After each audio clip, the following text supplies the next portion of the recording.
Biasanya kan, kalau kita bicara soal diagnosa medis, Anda pasti mengharapkan sebuah presisi yang jelas. Kayak ada pasien patah tulang, hasil ronsen keluar, terlihat ada garis retak, dan dokter tinggal menunjuk, nah itu dia letak masalahnya. Semuanya serba terukur dan selesai. Betul, tapi sayangnya ketika kita masuk ke dunia manajemen sumber daya manusia, mesin ronsen itu tiba-tiba kehilangan fungsinya sama sekali, terutama saat kita mencoba menyatukan berbagai isi kepala dan latar belakang profesional di sebuah rumah sakit. Lanskapnya itu menjadi sangat buram. Ah iya, karena menyatukan manusia itu kan nggak pernah menghasilkan garis lurus yang rapi ya. Nah, itulah teka-teki yang akan kita bedah secara mendalam untuk Anda hari ini. Khususnya untuk Anda para dokter, para medis, manajer, dan seluruh staf hebat di RSIA Adina Wonosobo. Tepat sekali. Misi kita di sesi bedah materi kali ini adalah mengupas tuntas sebuah peta rahasia yang disebut model Tuckman. Kita akan menerjemahkan teori ini ke dalam bahasa sehari-hari, biar Anda paham kenapa tim Anda di rumah sakit itu sering banget berdebat. Dan yang paling penting, bagaimana cara mengubah pertengkaran atau gesekan itu menjadi performa kelas atas, yang ujungnya menyelamatkan nyawa pasien. Karena membangun tim hebat itu bukan sulap ya, tapi ada proses alaminya. Bener banget. Mari kita mulai dari fase pertama, yaitu forming atau pembentukan. Coba deh perhatikan, saat ada unit baru dibentuk di rumah sakit atau ada staf baru yang bergabung, rasanya semua orang mendadak jadi sangat sopan dan berhati-hati.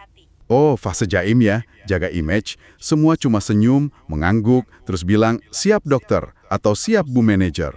Kelihatannya sih damai-damai saja ya di permukaan. Nah, itu dia. Di permukaan memang kelihatannya ideal. Tapi di dunia medis yang pergerakannya hitungan detik, keheningan semacam ini sebenarnya sangat menakutkan.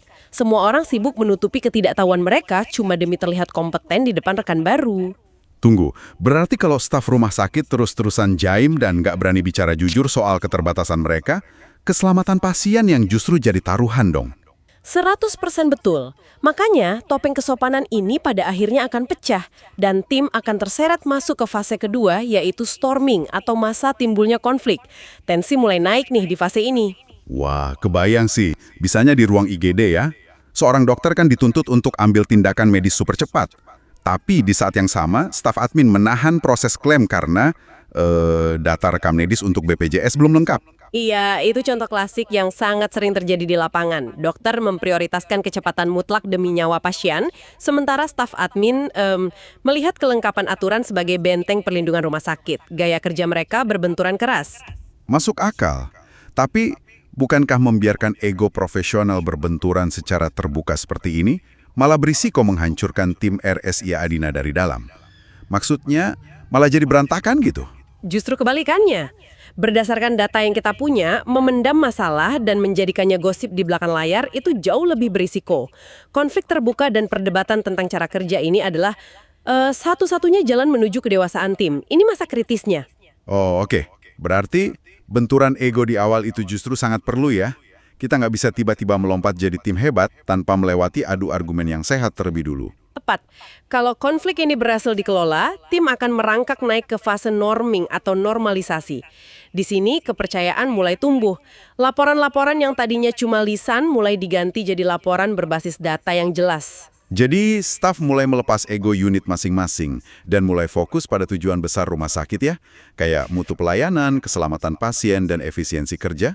Benar, dokter mulai sadar bahwa ketelitian admin itu menyelamatkan rumah sakit dari sanksi, dan admin juga paham bahwa kecepatan dokter adalah soal nyawa.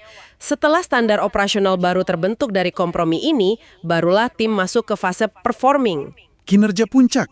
Wah, di titik ini pasti suasananya beda banget ya. Kayak orkestra yang udah hafal nada masing-masing tanpa harus lihat konduktor lagi. Betul, otonominya sangat tinggi. Saat ada pasien krisis darurat, nggak ada lagi tuh instruksi panjang lebar. Perawat otomatis menyiapkan alat, dokter langsung ambil tindakan, dan admin mengurus kelengkapan data secara paralel. Semuanya sinkron. Luar biasa sinerginya. Tapi kalau mesinnya sudah berjalan sekeren ini, apakah tugas manajemen selesai? Maksudnya, tim dibiarkan saja terus berjalan seperti itu. Nah, disitulah banyak rumah sakit sering terjebak. Ada satu fase terakhir yang krusial tapi sering dilupakan, namanya adjourning atau pembubaran evaluatif. Tim di puncak performa bisa jatuh jadi rutinitas membosankan kalau nggak ada jeda. Oh, seperti kalau tim akreditasi RSIA Adina baru saja selesai bertugas dan sukses dapat predikat paripurna ya. Mereka nggak boleh langsung disuruh lari ngerjain proyek besar lainnya. Persis banget, harus ada momen jeda, perayaan kecil untuk pencapaian, lalu pembongkaran tim secara formal. Tujuannya supaya para staf bisa merefleksikan ilmu yang didapat sebelum mereka membentuk sinergi baru di proyek-proyek berikutnya. Menarik sekali. Jadi kalau kita rangkum perjalanan kita, tim yang luar biasa di rumah sakit itu pasti dibangun di atas reruntuhan adu argumen yang sehat. Kedamaian semu di tempat kerja belum tentu tanda sukses. Kadang itu cuma bukti belum ada yang berani bahas masalah aslinya. Betul sekali. Konflik itu justru tanda bahwa tim Anda sedang berkembang, bukan hancur. Gesekan demi gesekan yang perkelola inilah bahan bakar utama menuju kesuksesan sebuah tim pelayanan kesehatan. Mengingat hal itu, coba deh perhatikan unit kerja Anda di RSIA Adina Wonosobo hari ini. Apakah tim Anda sebenarnya sedang terjebak di fase konflik yang nggak berujung? Atau diam-diam kalian hanya berpura-pura sopan di fase awal yang penuh keheningan semu? Apa satu langkah berani yang bisa Anda ambil hari ini untuk memecah keheningan tersebut demi mendorong tim Anda mencapai kinerja puncaknya yang sesungguhnya?